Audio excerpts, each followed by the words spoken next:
Thomas Jefferson was a very important figure in the history of the United States. He was born on April 13, 1743. His family lived on an estate called Shadwell in Albemarle County, Virginia. At that time, Virginia was one of 13 colonies belonging to Great Britain in North America.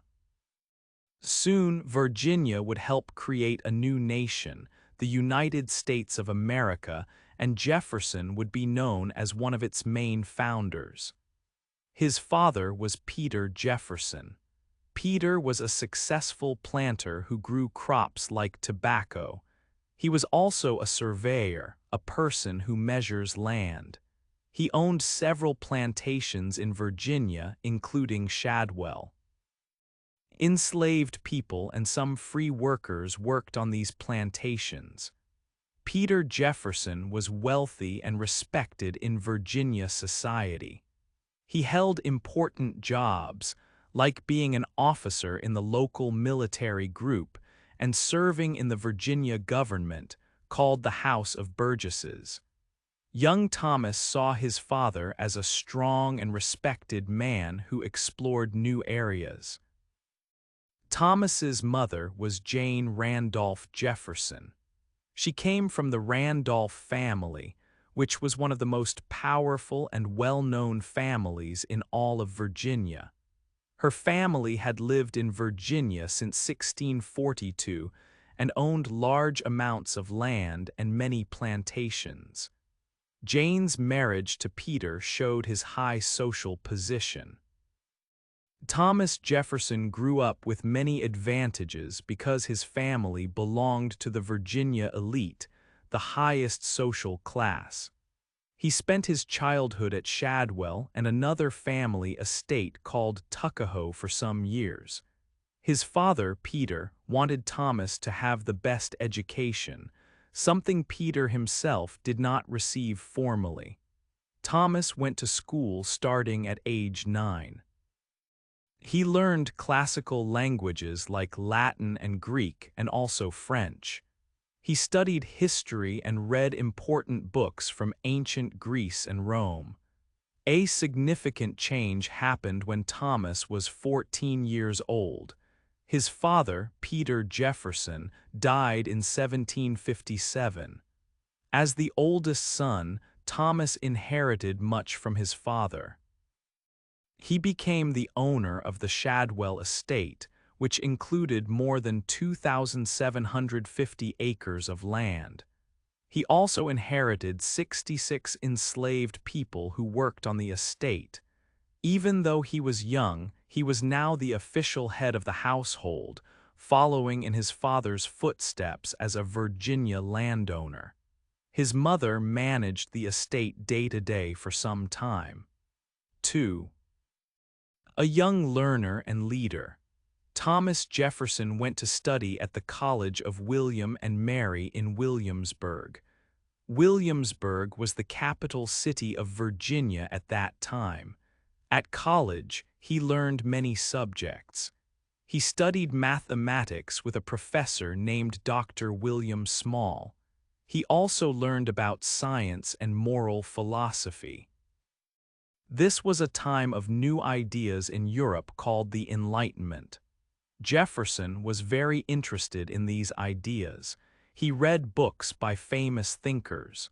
These included the English scientist Isaac Newton and the philosopher John Locke. Jefferson was a very serious student. It is said he studied for 15 hours every day, but he also knew it was important to exercise. He exercised for 2 hours daily. He had other interests too. He was a good violin player and sometimes performed at the governor's palace. Because Williamsburg was the capital, Jefferson met important political people there. This helped him understand how the government worked. After finishing college in 1762, Jefferson decided to become a lawyer. He spent the next 5 years studying law. During this time, he lived partly in Williamsburg and partly at his home, Shadwell. While Jefferson studied law, big changes were happening. Great Britain had won a long war against France called the 7 Years' War. The war was expensive and Britain needed money. The British government decided the American colonies should help pay for the costs of defending them. So Parliament in London passed new laws to tax the colonies. In 1764, they passed the Sugar Act. This put new taxes on things like sugar bought by the colonies. People in the colonies became angry. They said Parliament could not tax them because they had no representatives in Parliament. Their slogan was "No taxation without representation." The next year, 1765, Parliament passed another tax law called the Stamp Act. This law put a tax on all printed paper, like newspapers and legal documents. The colonists protested even more. There were riots in some cities. Groups like the Sons of Liberty organized protests. Jefferson watched these events carefully. He saw leaders in Virginia, like Patrick Henry, speak strongly against the British taxes in the House of Burgesses. Henry's words were powerful, and some people even called them treason. However, at this time, most people, including Jefferson, did not think about becoming independent from Britain. They just wanted their rights as British subjects. Britain removed the Stamp Act in 1766, but they also passed another law saying Parliament still had the power to make laws for the colonies. The arguments were now less about money and more about political rights and freedom. During these busy years, Jefferson started planning his own special home. In 1768, he began building a house on a hill near Shadwell. He called it Monticello, which means little mountain in Italian. He designed the house himself. 2 years later, in 1770, a fire destroyed Shadwell, including many of Jefferson's books and papers. After the fire, he moved into Monticello even though it was not finished. Jefferson also started a family. He married Martha Wales Skelton on New Year's Day, 1772. Martha was a young widow who also loved music. They were a loving couple and had 6 children together. Sadly, only 2 of their children lived to become adults. Life continued for Jefferson as a lawyer, a politician, and a family man, but the problems between the colonies and Great Britain were getting worse. 3. Writing important words. The troubles between Great Britain and the American colonies got worse. The colonists disliked British rules and taxes. In December 1773, some Bostonians threw British tea into the harbor. This was the Boston Tea Party. Britain reacted angrily, passing harsh laws in 1774 called the Intolerable Acts. One law closed Boston's port, hurting the city's trade. Other colonies supported Boston. Virginia suggested stopping trade with Britain. Leaders agreed the colonies should meet. Representatives went to Philadelphia for the First Continental Congress in September 1774 to discuss the problems together. Thomas Jefferson did not attend this first Congress, but he wrote down his ideas. His paper was called A Summary View of the Rights of British America. It argued that Americans deserved the same rights as people in Britain. He asked the king for fair treatment. The paper showed Jefferson was a skilled writer. It made him famous across the colonies at age 31. But talking did not solve the problems. By late 1774, war seemed likely. In April 1775, fighting started between British soldiers and colonial militiamen at Lexington and Concord in Massachusetts. This was the beginning of the American Revolutionary War. A month later, in May 1775, the Second Continental Congress met in Philadelphia. This time, Jefferson represented Virginia. He arrived in June. This Congress managed the war. Jefferson was quiet in debates but worked hard in committees. He used his excellent writing skills to help. By the next summer, 1776, Congress was ready to declare independence from Britain. A committee was formed to write the Declaration. It included Jefferson and John Adams. Adams knew Jefferson wrote very well, so he asked him to write the first draft. Jefferson wrote carefully, using ideas about freedom and rights. The Declaration's introduction explained the decision to separate. Its famous second part stated important beliefs. We hold these truths to be self-evident, that all men are created equal. It listed rights like life, liberty, and the pursuit of happiness. Jefferson also included a long list of complaints against King George III. Congress reviewed Jefferson's draft. They discussed it and made some changes. They removed a part that criticized slavery. This was done to keep Southern colonies happy, as their economies depended on enslaved people. Despite the changes, the Declaration was mostly Jefferson's writing. Congress approved the final version on July 4, 1776. This important document announced the creation of the United States of America. Jefferson's powerful words became known worldwide. 4. Working for Virginia. After helping create the Declaration of Independence, Thomas Jefferson went back home to Virginia. He wanted to work for his own state now. The war with Britain was happening, but Jefferson focused on changing Virginia's laws. He believed old laws needed to be updated because America was becoming independent. He worked hard to give people more religious freedom. He thought everyone should be able to choose their own beliefs without the government telling them what to think. His ideas about religion were important, but they did not become law right away. He also wanted more people to have access to education. Jefferson also thought about slavery. This was a difficult subject for him.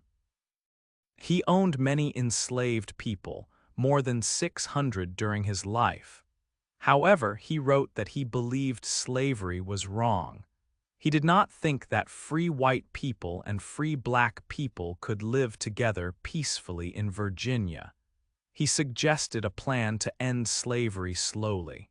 His idea was to free enslaved people when they reached the age of 21 and then send them away from Virginia.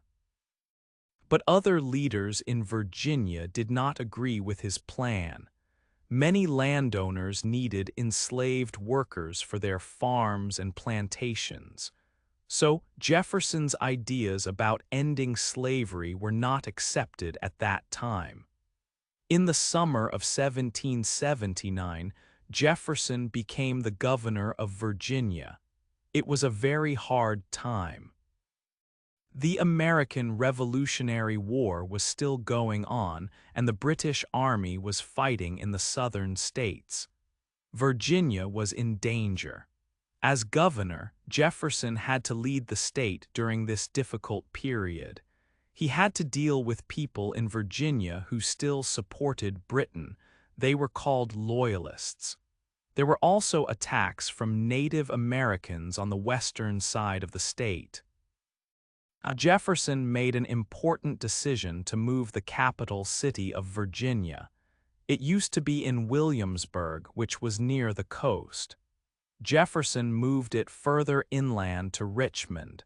He thought Richmond would be safer from British ships and attacks from the sea, but Richmond was not completely safe. In December 1780, British soldiers invaded Virginia.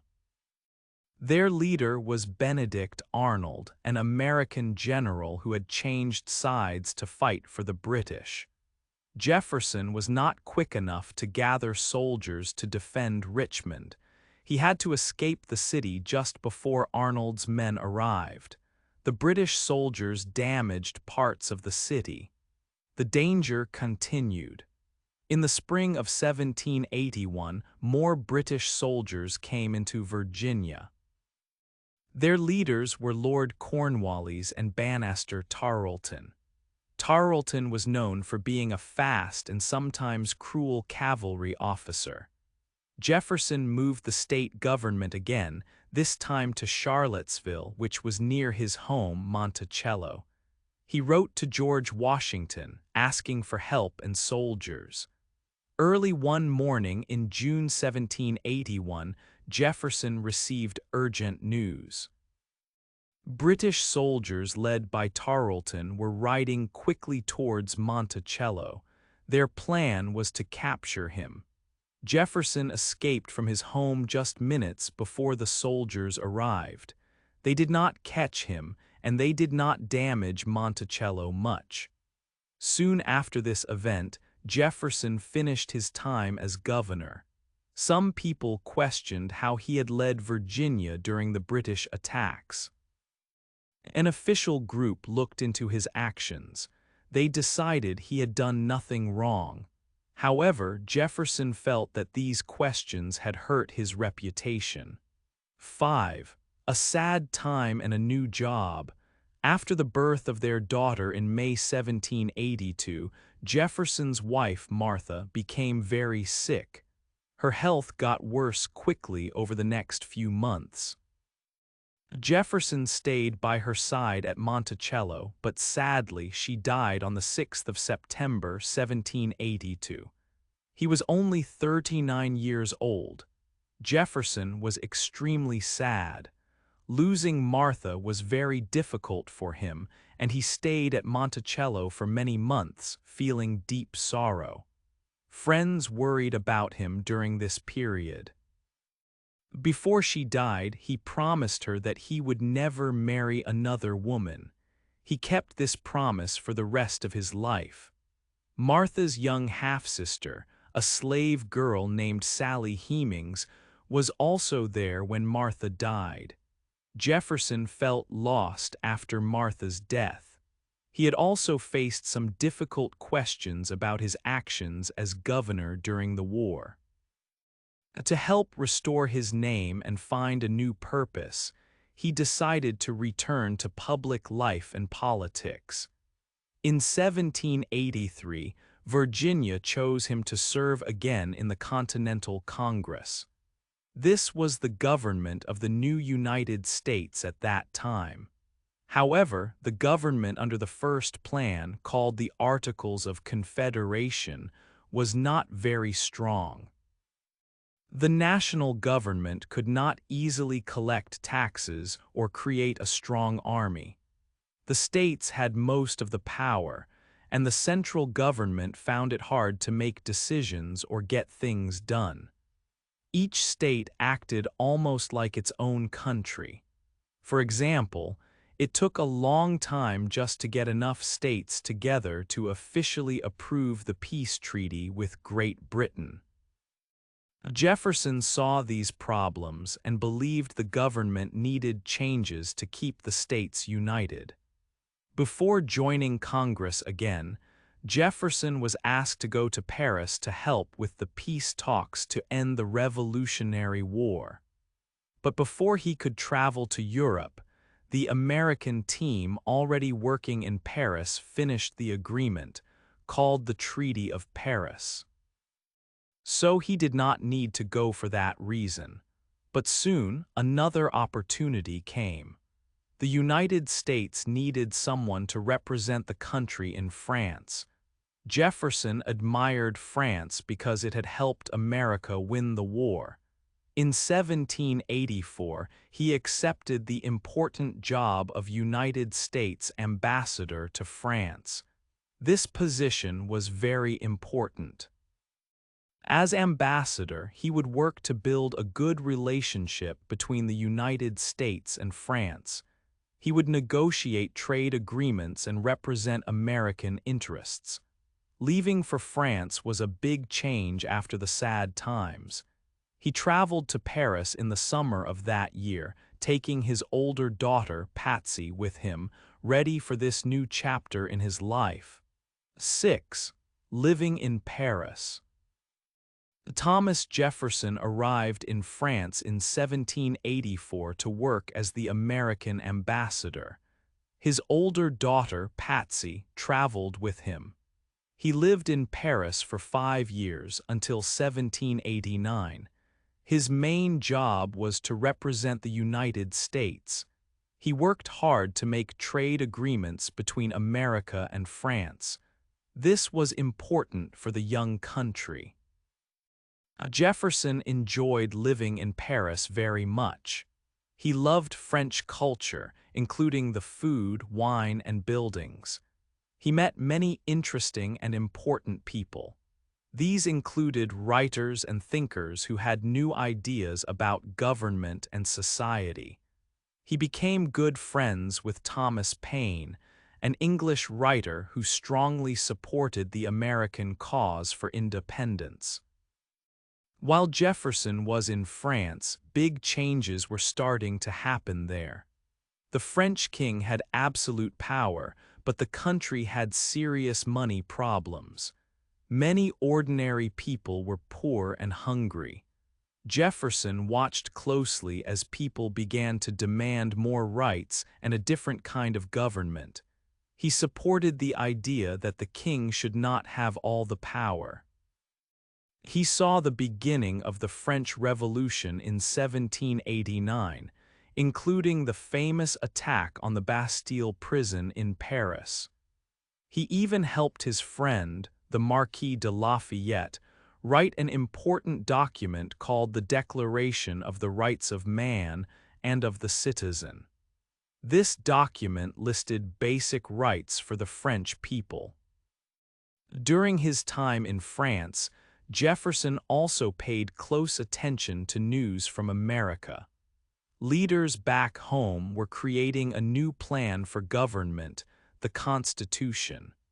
Jefferson received copies of the plans and thought carefully about them. He agreed that America needed a stronger national government than before. However, he worried that the new Constitution might give the central government too much power. He was especially concerned that there was no list of rights to protect ordinary citizens from the government. He strongly believed that a Bill of Rights should be added. In 1787, Jefferson was happy when his younger daughter, Polly, came to join him in Paris. She had not seen her father for 3 years. Accompanying Polly on the long journey was a young enslaved woman from Monticello named Sally Hemings. Sally was about 14 years old at the time and was the half-sister of Jefferson's late wife. It is believed that Jefferson's long relationship with Sally Hemings started while they were in Paris. Sally knew that French law might allow her to be free if she stayed in France. Before she agreed to return to America with Jefferson, he made her a promise. He promised that he would free her children when they reached the age of 21. This was a significant promise for an enslaved woman to get from a powerful man like Jefferson.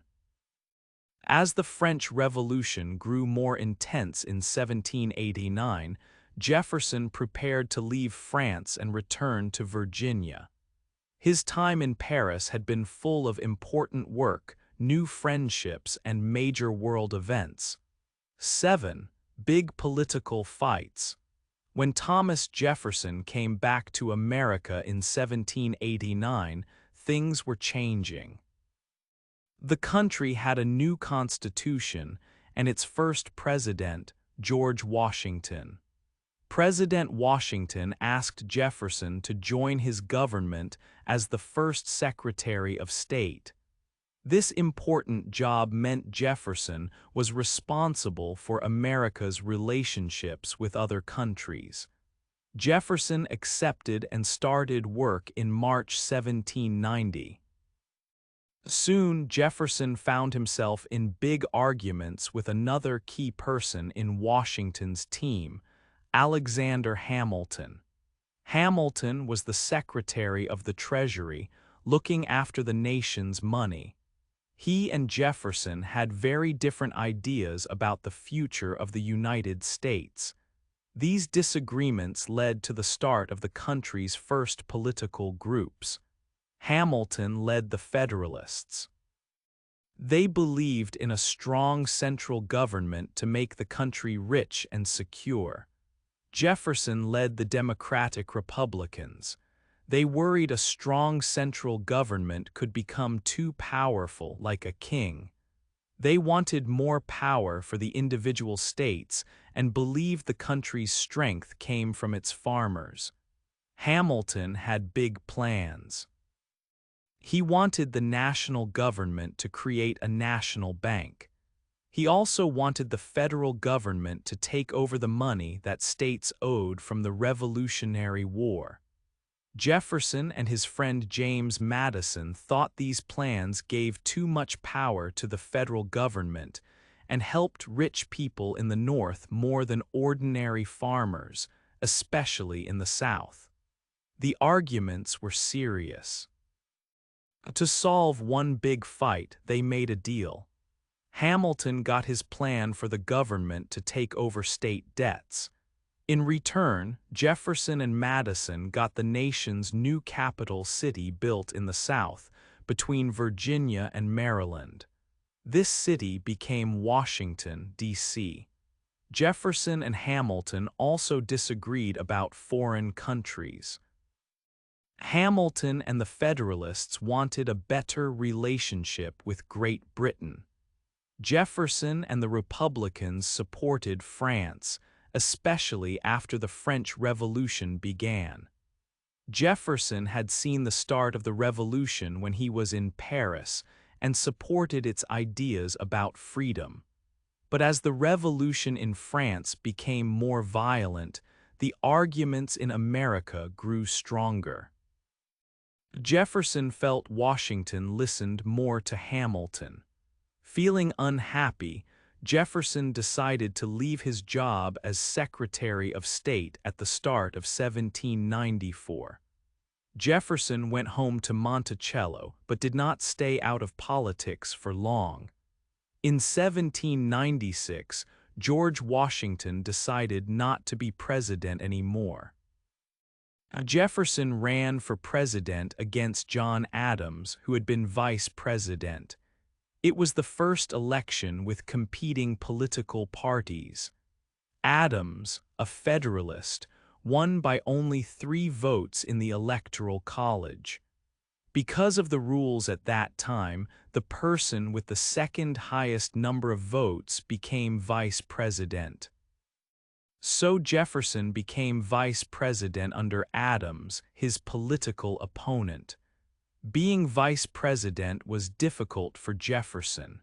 He strongly disagreed with President Adams and the Federalists. Tensions with France were high, leading to an undeclared naval war called the Quasi-War. Worried about spies and opposition at home, the Federalists passed laws called the Alien and Sedition Acts in 1798. These laws made it harder for immigrants to become citizens and made it a crime to criticize the government. Jefferson believed these laws were against the rights of free speech and the press. He worked quietly against them, helping write arguments for states to resist the acts. The next election in 1800 was even more dramatic. Jefferson ran against Adams again. This time, Jefferson's party planned better. They wanted Jefferson to be president and Aaron Burr to be vice president. But the election ended in a tie. Jefferson and Burr received the exact same number of electoral votes, 73 each. According to the Constitution, the House of Representatives had to choose the president. The House was still controlled by Federalists.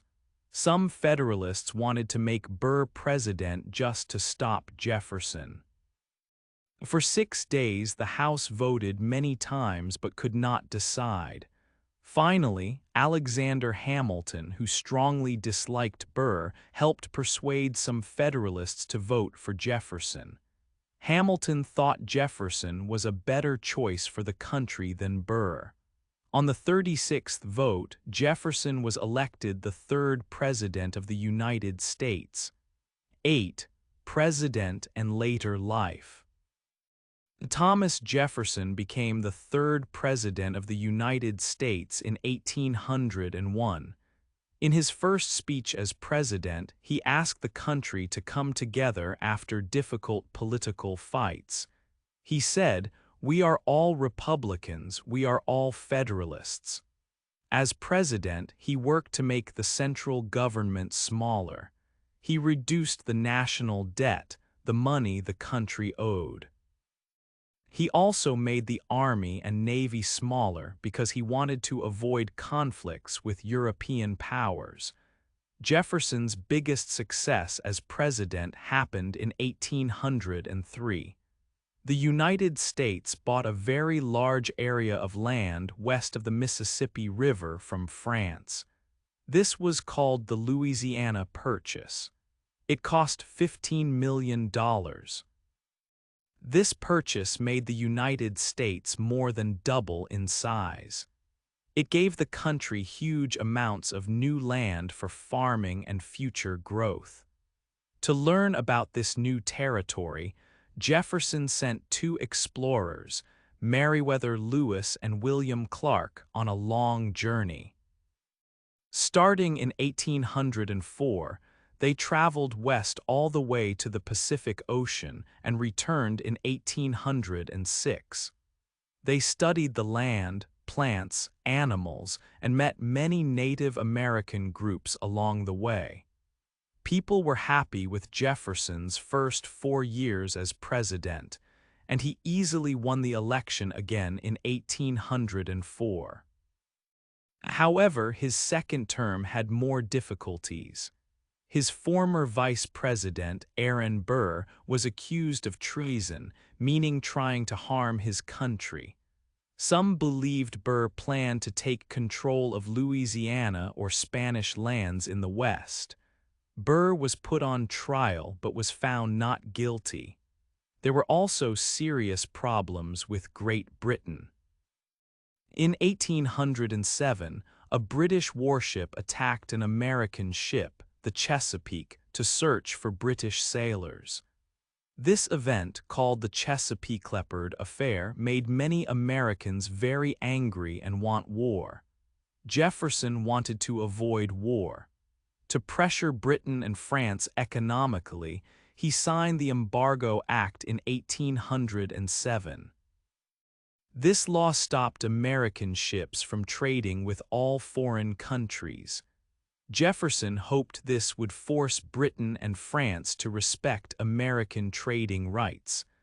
But the Embargo Act badly hurt the American economy much more than it hurt Britain or France. Farmers and merchants lost money, and the law became very unpopular. After his second term finished, Jefferson left the presidency in 1809. He returned to his home, Monticello, in Virginia. Jefferson spent the last 17 years of his life there. He enjoyed spending time with his daughter Martha's children, his grandchildren. He designed buildings and planned the courses for a new university, the University of Virginia, which opened in 1819. He hoped it would educate future leaders. During his retirement, he also began writing letters again to his old friend John Adams. They had been political rivals, but now they wrote about the past and their hopes for the nation's future. In his later years, Jefferson worried greatly about slavery. He saw big disagreements between the northern and southern states about allowing slavery in new parts of the country. He feared this issue could divide the nation. Thomas Jefferson died at Monticello on July 4, 1826. It was the 50th anniversary of the Declaration of Independence. His friend, John Adams, died on the very same day in Massachusetts. Thomas Jefferson left behind a complex legacy. He is celebrated for writing the Declaration of Independence and for his belief in liberty and democracy. His Louisiana Purchase dramatically increased the size of the country. However, he also owned hundreds of enslaved people throughout his life, which contradicted his words about equality. This included Sally Hemings, an enslaved woman at Monticello who was also his late wife's half-sister, and the children he fathered with her. This difficult part of his life continues to be discussed today. Hey there! Just a second before you go. If you learned something new today, please give this video a like, write your thoughts in the comments, and subscribe to the channel.